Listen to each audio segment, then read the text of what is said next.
Hola a todos, bienvenidos al Living de la Gran Casa. Esperamos te sientas cómodo, como en tu casa, y disfrutes de charlas que puedan impactar tu vida. Gracias por conectarte con nosotros.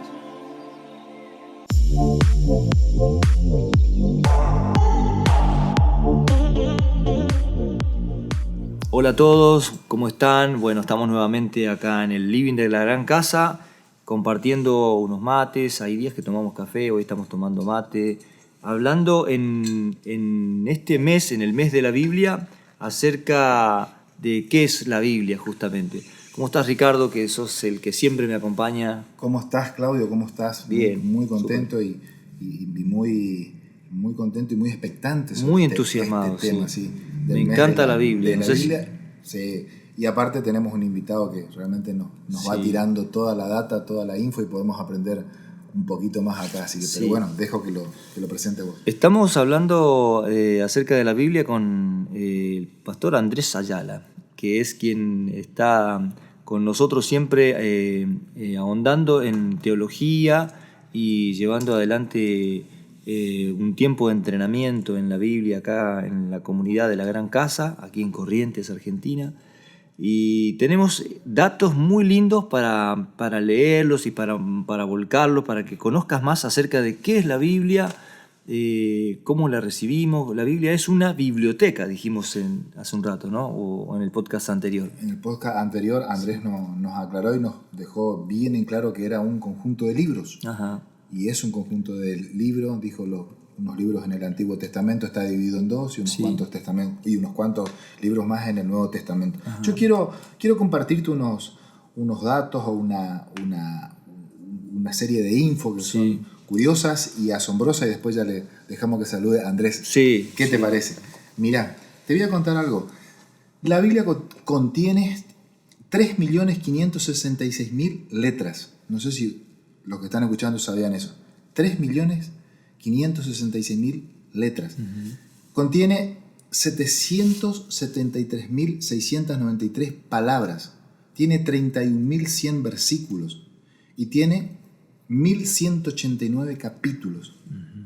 El Salmo 119 con 176 versos es el capítulo más extenso. El Salmo 119, para los que les gusta leer. Sí. Para los que les gusta leer, les gustan tener una lectura larga, el Salmo 19 sería fantástico, ¿no? Sí. Asimismo, con solo 2 versos, el Salmo más cortito es el Salmo 117, por ejemplo. A su vez, el libro más grande es el de los Salmos, con 150 salmos y 43.700 palabras. El libro más pequeñito, en tanto, es la tercera epístola de Juan, la tercera carta del apóstol Juan en el Nuevo Testamento, con tan solo un capítulo y 299 palabras. Una carta cortita. Exacto, ¿eh? Cortito, ¿no? Sí. Pero tiene una riqueza increíble. Por último, el versículo más amplio está en el libro de Esther. Uh-huh.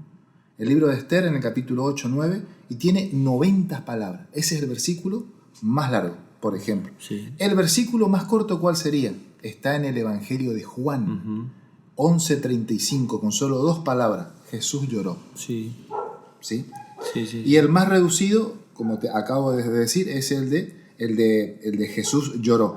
Si buscamos el capítulo 29 de Job, escuchá este dato, Claudio. Sí. Está justamente en la mitad del Antiguo Testamento. Si uno abre en el Antiguo Testamento y se va al capítulo 29 de Job, estamos en la mitad. Mientras que si buscamos el capítulo 8 de Romanos, estamos en la mitad del Nuevo Testamento. El libro más antiguo de la Biblia, por ejemplo, no es el Génesis, si bien es el primero. El libro más antiguo no es el Génesis, sino que es el libro de Job. Sí. Y casi todos los libros del Nuevo Testamento terminan con la palabra amén. ¿Sabías vos eso? Yo datos muy interesantes. Excepto el libro de los Hechos, Santiago y Tercera de Juan. Todos los demás terminan con la palabra amén. Vos sabés que muy interesantes los datos que tiraste, pero bueno, Andrés... Hay más, ¿no es cierto? Sí, Perdón. yo creo que sí. Esto es nada más que para entusiasmarte. Si nunca leíste la Biblia, si no sabes cómo empezar la lectura de la Biblia, podés empezar con el libro de los Salmos. Bueno, acá Andrés, perdón que no te saludamos cuando empezamos. Hola. Sí. Sí, estamos nuevamente acá informando y contándoles para que ustedes puedan conocer un poquito más sobre estos estos libros que están dentro de este libro que es la Biblia. Sí. Así que interesantes los datos que dio Ricardo y como siempre podemos aprender algo más. Sí. Vos sos nuestro invitado, pero sos tan de la casa que por eso no te saludamos. Gracias. Pero mira, estamos tan entusiasmados porque a todos nos gusta la Biblia. Yo creo que cuando le tomás el gusto, te quedás corto con palabras, ¿no? Pero hay algo que queríamos hablar y que quedara grabado, ¿no? Es cómo la Biblia, después de haber empezado a escribirse en hebreo, ¿no? En hebreo, en arameo, nos llega al castellano. ¿Desde cuándo la tenemos en castellano nosotros? Bueno, el libro originalmente, el Antiguo Testamento está escrito, la Biblia en general está escrito originalmente en hebreo, algunas porciones en arameo, uno de los idiomas también antiguos, y el Nuevo Testamento está todo en griego, que era el idioma oficial de esa época, entonces el griego todo el Nuevo Testamento es del griego. Pero originalmente está en hebreo. Ahora, cuando muere Alejandro Magno, el imperio griego, uno de los imperios grandes también que tuvo esta humanidad, al no tener hijos se divide en dos partes. Y en una de las partes que era uno de los generales que se llamaba Ptolomeo, va a Egipto. Y en Egipto había una gran biblioteca que se conoce, ahora que estudian saben de esta biblioteca tan conocida que era de Alejandría. Claro, cuando va Ptolomeo encuentra que hay un ejemplar de la Biblia, o sea, del Antiguo Testamento, y se encuentra que está en hebreo. Entonces, al estar en ese idioma, lógicamente, al no entenderlo, dice, no, este libro, que es un libro tan antiguo, yo quiero que lo puedan traducir a mi idioma, que era el idioma de esa época, el griego. Entonces, él contrata eruditos de Israel y ahí aparecen 70 eruditos. En realidad eran 72 porque eran 6 de cada tribu. Se llegan a 72, pero se lo redondea en 70 y de ahí nace la traducción del hebreo al griego y esa versión se la conoce como la Septuaginta. Ahí viene de los 70, digamos. Y bueno, más adelante, después que cayó el imperio, por supuesto, griego, vino el imperio romano. Y el imperio romano después, porque el Nuevo Testamento se va escribiendo después de la muerte de Jesucristo, en el primer siglo, que sería esos 100 años, ahí recién se va escribiendo los primeros libros del Nuevo Testamento. Y con el tiempo, el imperio romano también legalmente, por ley, se convierte al cristianismo a través de Constantino. Y lógicamente estaba en griego, había muchas personas que podían leerla, pero no todos tenían el acceso, porque ellos hablaban en latín, y entonces ahí comienza otra vez otra versión más, versión más ya en latín. Entonces sacan de la Septuaginta y la traducen al latín, al latín, y eso lo hace San Jerónimo. Pero más adelante siguen habiendo nuevas traducciones ya al idioma inglés. Y del idioma inglés también hay otras traducciones. Después aparece Lutero, también lo traduce al alemán. Aparece la imprenta, y Gutenberg inventa la imprenta, que fue revolucionario para esa época. Y bueno, el libro que se pudo imprimir en esa época fue justamente la Biblia. Y el libro en castellano, en realidad, fue el libro del oso, que se conoce, el libro del oso. La Biblia del oso. La Biblia del oso, y de Casiodoro Reina, de Reina. Y más adelante, después, Cipriano de Valera hace una revisión. Y remasterización sería. Claro, y lo pueden hacer también porque aparece otro sistema. El sistema de la Biblia anteriormente era por rollos, habían rollos. Y tampoco estaban clasificados como nosotros lo conocemos, con capítulos, versículos. Eso se lo hace después. Títulos. Y con títulos. Y ese es el término que nosotros ahora conocemos como libro, así como acordeonado. Tiene que ver con el invento del códice. El invento del códice tiene que ver con el libro que nosotros ahora tenemos como página. Así como acordeonadito. Es una forma de ordenar la lectura, ¿no? Exactamente. Y ahí se ordenó en capítulos, en versículos, con títulos. Y fueron dándole más forma, digamos, a este libro. Y bueno, ahí Casiodoro hace esa revisión y aparece esa versión más conocida como la Reina Valera. Exacto, en español ya, ¿no? Y en inglés, la versión más conocida en inglés es la King James. Sí. Hubo otros también que habían traducido también la Biblia en inglés, pero la más conocida es la de la King James. Sí. Nosotros mencionábamos hoy que hubo gente que perdió la vida por mantener este libro, por hacer llegar este libro a lugares así que impensado, y cómo es que nos llegó a nosotros, a nuestras manos en estos días. Y yo lo que destaco es que en estos días hay tanta facilidad para leerlo y para tenerlo en las manos, que si no tenés en papel, que si estás en algún lugar y tenés internet, simplemente podés googlear la Biblia. O sea, metés en el Google la palabra Biblia y te aparece hasta el pasaje que querés, el versículo que querés. O sea que vos decís, yo me tengo que ir a comprar una Biblia, y si querés te compras en papel, pero si querés te bajás una aplicación. Nosotros bajamos aplicaciones en nuestro celular y la comenzamos a leer tranquilamente. La podés tener, Andrés lo mencionó, la podés tener audible. Audible, podés exacto. tenerla. Yo conozco gente que tiene en su casa el dispositivo del audio, o el mini componente, o el equipo de sonido de audio que se tiene hoy, o un home, y lo pones y pones un salmo, pones un proverbio, pones el evangelio de Lucas. Existe ahora Biblias dramatizadas, incluso. Biblias dramatizadas. Y algo que se hizo hace poco, en la que participaron varios cantantes latinos, en la que participó Marco Witt, se llama Biblia leída en latino, o sea, por latinos.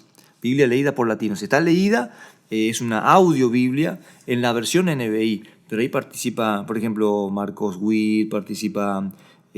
por decirte, Marcos Brunet, creo que también, varios cantantes, la mayoría son cantantes y ministros y pastores así de Latinoamérica, que leen la Biblia en la versión NBI y la grabaron para que vos la tengas. Claro, hoy tenemos mucha facilidad porque la tecnología ha hecho que facilite todo y que... Sé también que se ha llegado a los pueblos originarios. Claro, la Biblia, por ejemplo, tiene en los diferentes países, ¿no? más de Perú, 700, Colombia, más de 700 idiomas a lo largo de todo el mundo, Uh-huh. y no solamente en idiomas conocidos, como es el español, que una gran parte de toda Latinoamérica habla español, en portugués, en inglés, y en todos los idiomas de todo el mundo, más dialectos de, así como está diciendo Ricardo, países originarios, en África también. Muchos dialectos. En 2.500 idiomas está registrado. Sumale a eso lo que vos decís. Cada continente, cada país tiene sus variantes, sus originarios. En nuestro caso, se cree mapuche, que todavía, qué sé yo, quechua, capaz. Se sigue traduciendo todavía. Y se sigue traduciendo. En 2.500 idiomas nomás, más los que comentaste vos. Yo no quiero que este programa o este podcast termine sin que hablemos de algo muy interesante, como es... si tuvieras que decir un método para estudiar la Biblia o para leer la Biblia, ¿cuál propondrías, Andrés? Bueno, yo creo que cada uno por ahí tiene sus formas para leerlo, pero creo que lo más interesante es que siempre que uno va a leer la palabra es tratar de buscar un tiempo, un lugar, un espacio físico, un horario, si se puede, porque depende hoy con el trajín del trabajo, por allí uno cuesta encontrar un hueco para poder leerlo, pero creo que cada uno lo puede hacer de tomarse ese tiempo y ese compromiso, de decir, bueno, o al levantarme, o al acostarme, o al mediodía, en cualquier horario, pero siempre poner como una cita, así como cuando uno se va, tiene una cita para el médico, una cita con alguien que quiere, o una cita para salir, es decir, una cita con la palabra. Entonces yo elijo un horario y elijo también un espacio como para poder estar un poco tranquilo, no tener interrupciones y ir a leer la palabra. Claro. Entonces también buscar la guía de Dios para poder entender lo que uno está leyendo. Hay muchas cosas que quizá uno lea y no lo va a entender en el momento, pero con el tiempo uno va adquiriendo ese entrenamiento y va pudiendo entender. Y alguien también, acercarse a alguien que lo pueda explicar. Siempre también es recomendable tener algún marcador donde uno puede ir marcando algunas verdades o algo que le llame la atención y marcarlo, anotarlo. Cuando hay un verso o un salmo, por ejemplo, poder memorizarlo. A mí me gusta rayar los libros. También, yo lo rayo mucho, inclusive a veces hay metodología con colores, con marcadores de color. Entonces uno puede decir, por ejemplo, con el azul yo marco las promesas, con el amarillo marco todo lo que tiene que ver con sanidad. Sí. Con el rosado, todo lo que tiene que ver con salvación. Y así uno puede ir diagramando y viendo cómo poder leerlo. Y creo que siempre lo más recomendable es empezar por el Nuevo Testamento. Uh-huh. Y uno de los libros más recomendables leer por primera vez, que creo que ahí coincidimos todos, es el libro de Juan. Uh-huh. Y en el caso del Antiguo Testamento, leer algún salmo, leer un proverbio, que como tiene 31, leer un capítulo. Y siempre es bueno leer también un capítulo, no irse más porque por ahí quizás no entienda o se aburra. Entonces es preferible más quedarse con las ganas y seguir leyendo. Y ver otras versiones. Sí. Ricardo, ¿vos tenés un método de lectura de la Biblia? Mira, yo particularmente, yo soy, por ahí siempre digo, ¿no es cierto? Soy un profesor de historia que no llegó a estudiar, pero la historia es algo que me gusta. Me encanta. Uh-huh. Uno de mis libros preferidos, lo decíamos en el otro podcast, es el libro de Génesis. Uh-huh. Y también mencioné yo en el podcast anterior, la primera vez que yo me familiaricé con la Biblia, que fue cerca de los 17 años más o menos, entré por el tema de la historia. Uh-huh. y entré a leer la historia, me acuerdo, de Sansón. Y después leí la historia de David y Goliat, que son hechos históricos para el pueblo de Israel, ¿no? Sí, y como... a mí me entró por ahí. Y yo siempre, donde que veo algo relacionado con lo histórico, pero me voy a quedar como que te atrapa, ¿no? Me atrapa. Ahí está. Ese es el gancho para mí de ese método. Historia. Hoy, por supuesto, después de tantos años, ya lo tengo como uno suele decir, como un libro de cabecera, un libro de lectura diaria. Ya encuentro otras cositas más, porque los años, como dice Andrés, familiarizarte, estudiarla, ya encuentro otras cosas. Entonces, pero particularmente a mí todo lo que tengo que ver, y nunca te cansas. Sí. Yo tengo mis formas ahí en las Biblias que bajé, por ejemplo, me permiten tener una lectura anual de la Biblia en forma sistematizada.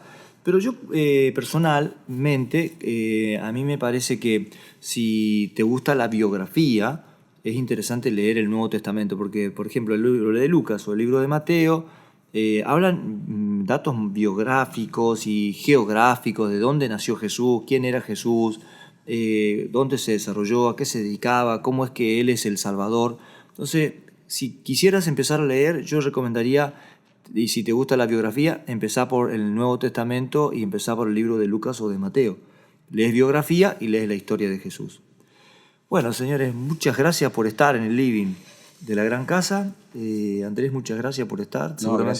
Gracias por invitarnos y bueno, en algún momento seguimos. Seguro que vamos a volver a hablar de este tema porque nos quedamos recortos, ¿no, Ricardo? Cortísimo y con muchas ganas de saber más. Bueno, gracias a todos por estar en este podcast de la Gran Casa, del living de la Gran Casa, y por estar con nosotros compartiendo el mes de la Biblia y bueno, este libro exquisito, podríamos decir.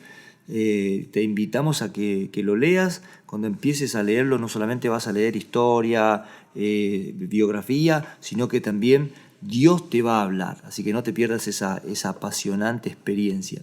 Nos vemos en cualquier momento en un próximo podcast en el living de la Gran Casa.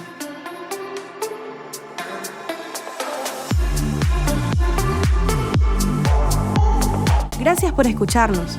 Esperamos puedas salir inspirado, lleno de esperanza y motivación. No te olvides de suscribirte y compartir con tus amigos este episodio. Nos vemos la próxima.